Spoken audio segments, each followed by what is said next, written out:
Fellow again here. Today we're going to be showing how on my battle maps I actually set this up for a battle. Now this is a different map than I had used in the previous tutorial where we generated the map. And that's because this is a map I'm actually using in one of my games at the moment. So we're doing a setup for a match in the City of Endless Arenas, which is kind of a PvP play-by-post game. It's not PvP, it's PvE. So we have a bunch of players that'll come in and battle all different types of monsters. And so when they signed up for this fight, they kind of know what they're getting into. The players will work together against some kind of monsters.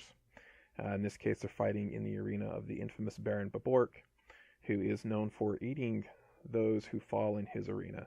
And the cover story for it is he's actually a dragon that's polymorphed to look like a human, and that's why he likes to eat people. So this gives him a way to do so legally. It's kind of the premises behind it. So the arena is preset here, and the players have kind of picked where they want to go.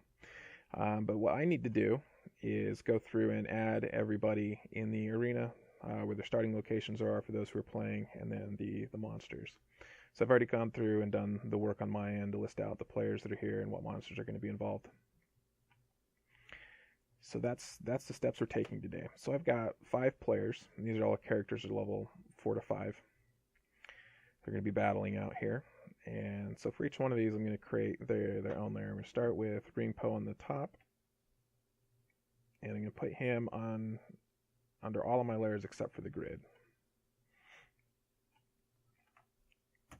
And I have assigned him the letters RI for Ringpo. I typically try to use the first 2 letters of the players' names, except in cases where we have duplicates. Now in games where I've got a set number of 4 or 5 players that are always playing and have pictures of their characters, I'll generally use some kind of a token that we'll create, and that's a whole nother discussion. For this particular game, City of Endless Arena, we've got 30 some odd players. They rotate in and out frequently, so I don't bother with tokens for the players. Plus, not everyone can figure out who's who from tokens, but using the lettering system here for players makes it pretty easy. So I'm going to go to my text tool, and we're starting in the square H3.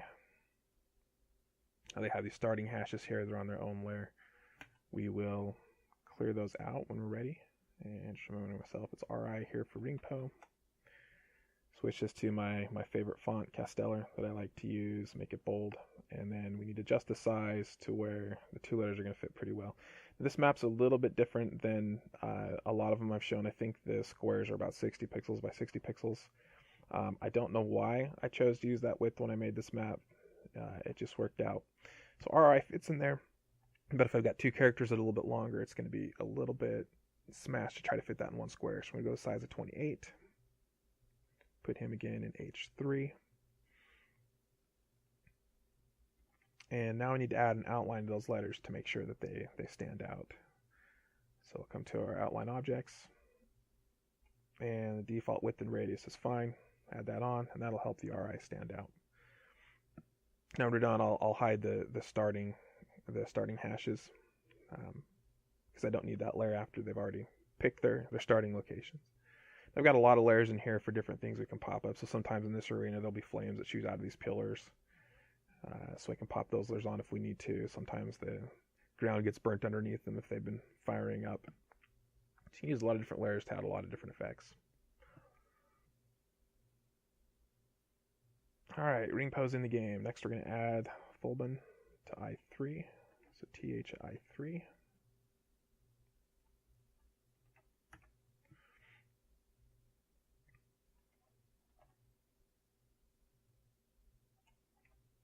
I'm just going to effects repeat outline since I've already used that as my most recent effect. I want to move him over just a little bit. The outline is making it so he's going to be just a little bit outside of his square. That's alright, we can still tell pretty well where he is, and it's not going to be obtrusive, I don't believe. Next we're going to get Dark Soul, BDA.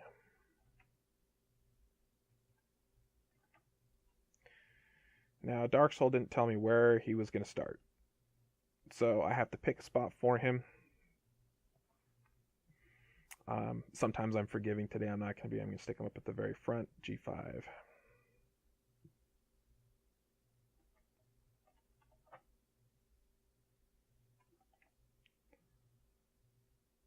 And I'll remind the players in game. I'll tell them, hey, you forgot to give a starting location, so I assigned you one. Usually with my new players, I got to give a lot of notes like that, so as they get used to the format they've used for this particular game. But these guys are level 4 and 5. They've been around for a little while. They should know better. All right, Chemic KE at G3.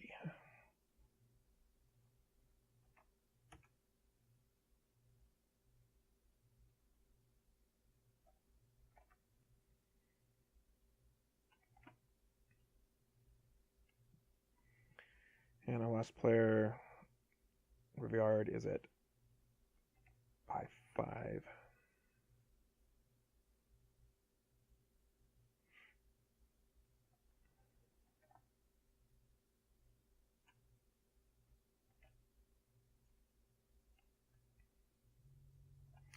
And wouldn't you know, I put him on the same layer. I'm just going to Control Z here to undo that.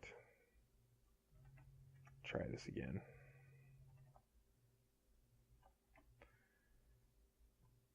And repeat. All right, I've got all my players out. And now I can get rid of starting hashes. Next, we're going to add our monsters. I've got kind of a large list of monsters we're going to throw out here.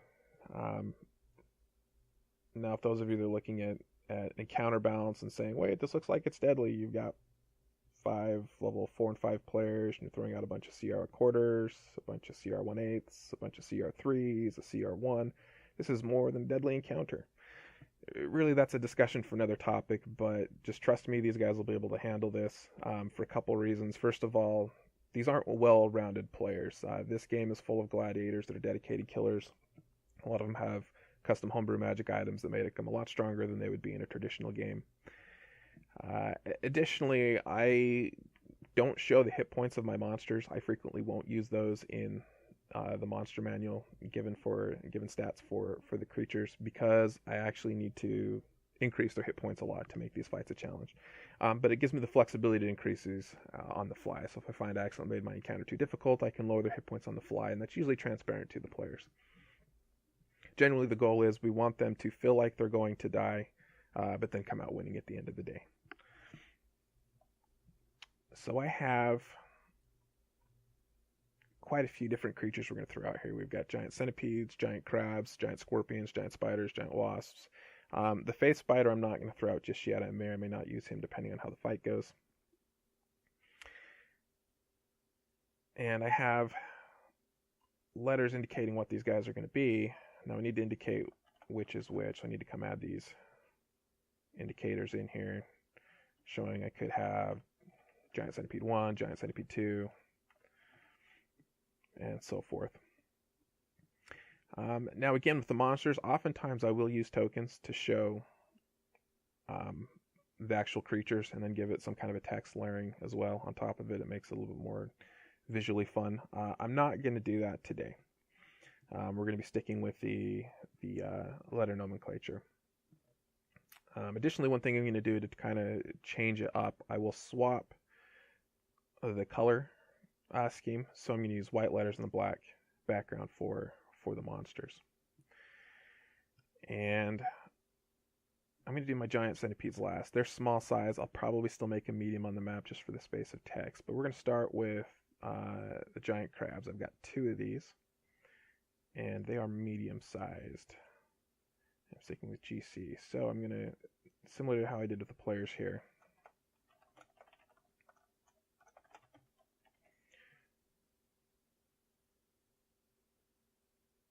we're going to give each creature its own layer.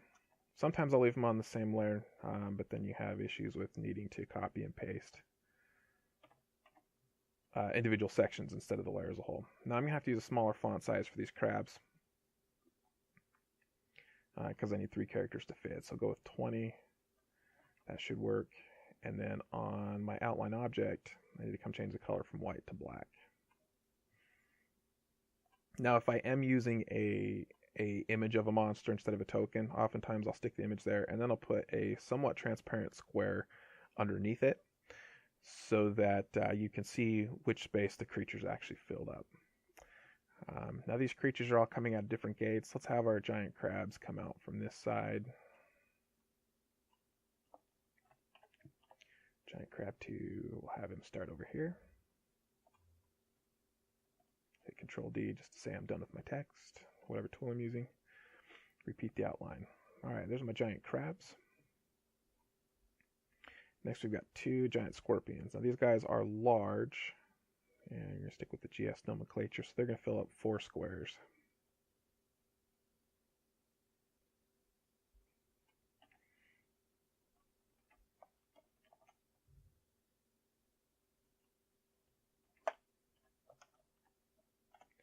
And again, I've got 2 of these.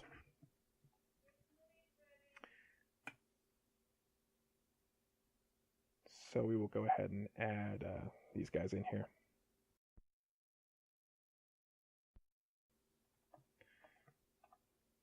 Now these can be significantly larger since they're going to be filling up 4 squares. That's a little too big.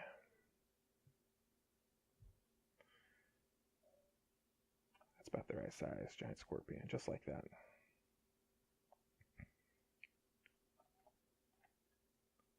Add in our second one. I'll move him here in a moment.